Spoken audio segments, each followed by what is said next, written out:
Welcome to Physics 360's discussion of oscillations or simple harmonic motion.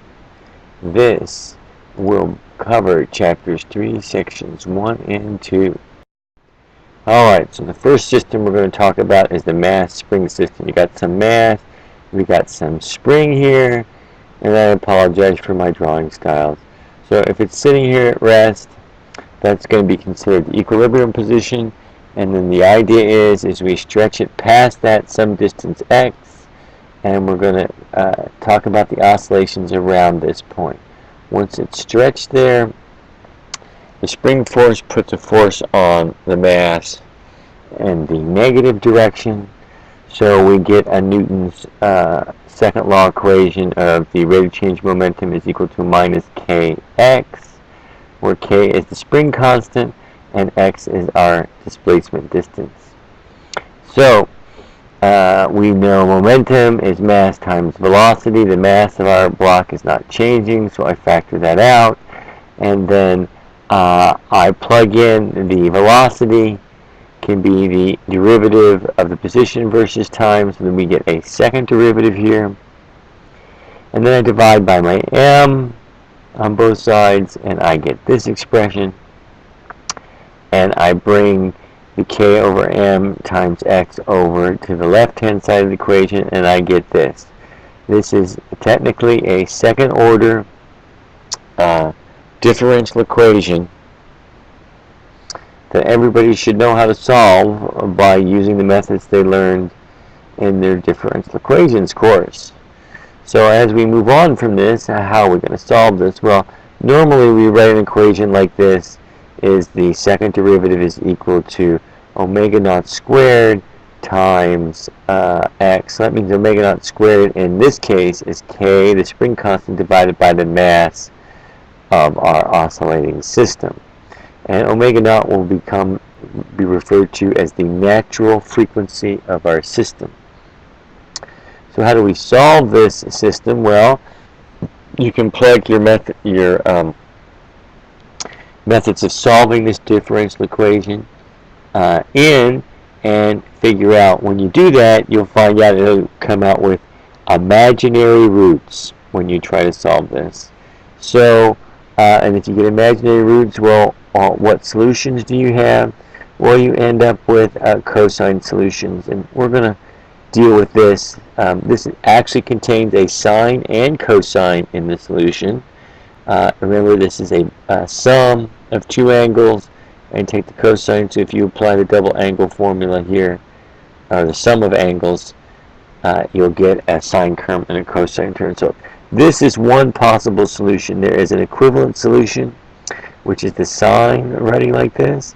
They're exactly equal. The only difference would be this phase difference for them. They would be different depending on if you use the sine or cosine. So how do you figure out what the phase difference and this A, which would be the maximum amplitude of the system, would be? Well, that depends on your initial conditions. Okay, so here is our way we're going to solve our differential equation or our system. That's our prediction of what the solution is. And if you apply your initial conditions at t equals 0, we're at position x0, we should get this expression. And then if you take the derivative of the position with respect to time, you get this answer for the velocity. Notice it's already out of phase by 90 degrees. And then you apply its initial condition at t equals 0. We have a velocity of v0. You get this expression.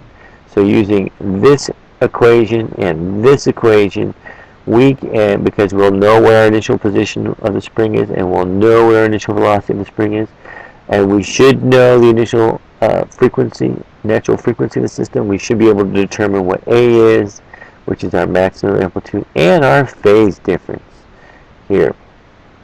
So to do that, we apply some simple math. So I divide the velocity equation by the position equation. You'll see the A's will cancel, and I'll have a sine over cosine, so that's tangent. So I know this, I know this, I can solve for tangent phi and be able to figure out what my phase difference is. Now, how do I get the amplitude? Well, I got to use another trigonometric idea. I'm going to square the initial velocity and the initial position, which are these functions, and that can be rewritten this way. Well, if you factor out the a squares, what's left? You get a sine squared plus a cosine squared, which is equal to 1. And we get this. So the amplitude squared should be equal to the initial velocity squared plus the initial position squared, and that allows us to find the max amplitude. So this is one type of simple harmonic oscillator. The other type is the simple pendulum, where you have it on a length of string L and of mass M, projected at some angle theta.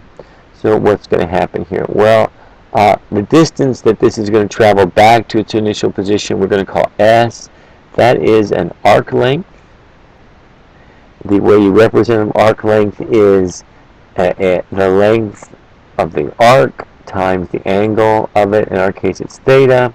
So this is going to be the distance we're traveling back. Now we need to figure out what force is acting on our system. So we have the weight force acting on our mass, and then we want to figure out what force is going to bring it back. You can break it into components, and if we break it into components, you have a component that will be parallel to the string and one that will be perpendicular, and I'm interested in the perpendicular component because that will bring it back to its equilibrium position right here. Well, that perpendicular component is going to be the weight times the sine of the angle theta, and once I have that, I can set up Newton's second laws and then solve, because we know the weight force is equal to mg, and it's bringing it back to equilibrium, so that means they'll have a minus sign. And then we plug in what momentum is. Mass is constant again in this case. And then I plug in what velocity should be. It is the derivative of the position with respect to time, and our position in this case is the arc length right here. So I get this second derivative of the arc length. I can divide out my masses because I have mass on each side, and I get this expression. And if I plug in the arc length, I get L times theta, but L is not changing here. It is a constant, so I can factor that out in front of the 2 second derivatives here.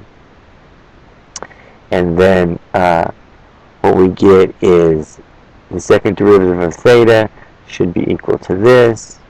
Now we divide by our length L, and we get this expression. So after we get this expression, what are we going to do? Well, and then I bring it all over onto the left-hand side of the equation, and I get this differential equation. Now, this is much more difficult to solve because this right here, sine of the angle theta, this is not a linear differential equation. This is nonlinear. You can actually solve this very easily with computational techniques. Some of you already know those techniques, and you could use that. But what we're going to do is make an approximation of theta, or an approximation of sine theta, and see if we can solve this analytically. I'm going to use what's called the small angle approximation. I'm going to assume that this angle is small, and if it's small, I can approximate sine theta by using a series expansion. And if theta is small, theta cubed is even smaller. Basically, if theta is small, I want it less than 1. If theta is less than 1, then this is even smaller. This is even smaller than that. So what we're going to say is these terms to the power of 1 are actually 0. So I'm going to approximate sine theta with theta here. Okay. If I do that, my differential equation turns into this, and this is exactly the same differential equation we had before, except for one difference, is this. Our omega naught squared is G over L. And instead of having dx, I have theta. And you solve this exactly the same way that we solved it before. I'm not going to go through those techniques. The answer is, again, sine or cosine function. And this brings us to the end of our podcast for simple harmonic oscillators.